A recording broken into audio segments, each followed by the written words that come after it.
देखिए ऐसा है, वैल्यू एडेड मेथड जो मैंने अभी आपको बताया उस पर एक मुझे क्लैरिफिकेशन के लिए एक क्वेश्चन के क्लैरिफिकेशन के लिए मुझे कुछ वर्किंग नोट वगैरह के बारे में आपको बताना था।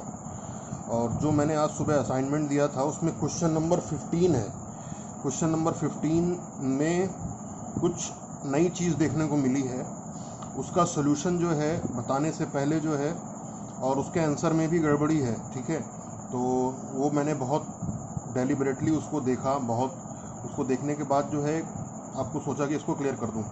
देखिए इसमें सबसे मेन बात क्या है, सबसे मेन बात ये है, इस क्वेश्चन में आप देखो डोमेस्टिक सेल्स दिया हुआ है, एक्सपोर्ट्स दिया हुआ है, ओपनिंग और क्लोजिंग स्टॉक दिए हुए हैं, परचेज ऑफ रॉ मटेरियल दिया हुआ है और इंपोर्ट ऑफ रॉ मटेरियल दिया हुआ है, ठीक है। एक चीज़ अब आपको ध्यान में रखनी है, अगर डोमेस्टिक सेल्स और एक्सपोर्ट्स दोनों अगर क्वेश्चन में गिवन हो तब आपको दोनों को ऐड करना है, ठीक है। सेल्स निकालने के लिए डोमेस्टिक सेल्स प्लस एक्सपोर्ट्स दोनों को ऐड करना है। लेकिन but if sales is given and exports is also given then only sales will be considered and export will be ignored, ठीक है।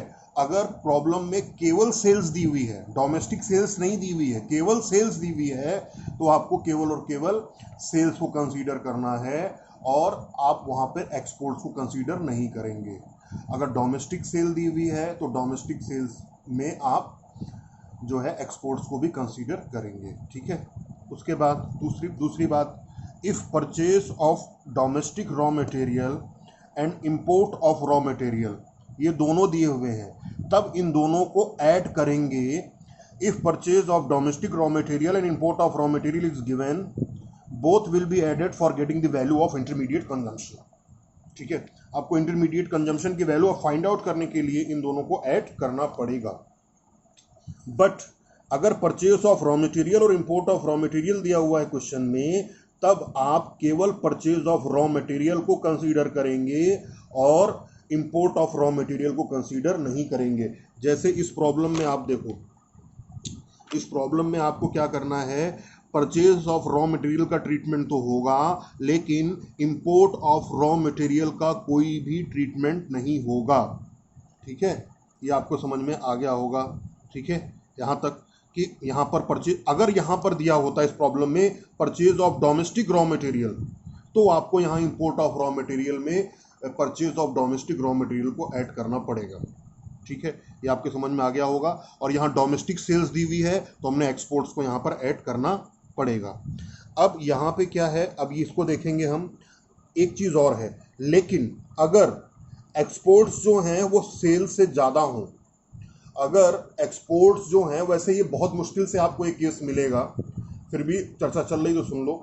अगर एक्सपोर्ट जो हैं वो सेल से ज़्यादा हों, ठीक है, डोमेस्टिक सेल्स नहीं, केवल सेल्स से ज़्यादा हो, तो वहाँ पर इन दोनों को ऐड करेंगे। जैसे सपोज करो आपकी एक्सपोर्ट्स हैं 150 और सेल्स है 100, तो इन दोनों को ऐड करेंगे, ठीक है। ये जो है एक्सेप्शन हो गया जो मैंने अभी आपको बताया, ठीक है। इसी तरीके से परचेज ऑफ रॉ मटेरियल और इंपोर्ट ऑफ रॉ मटेरियल, ठीक है।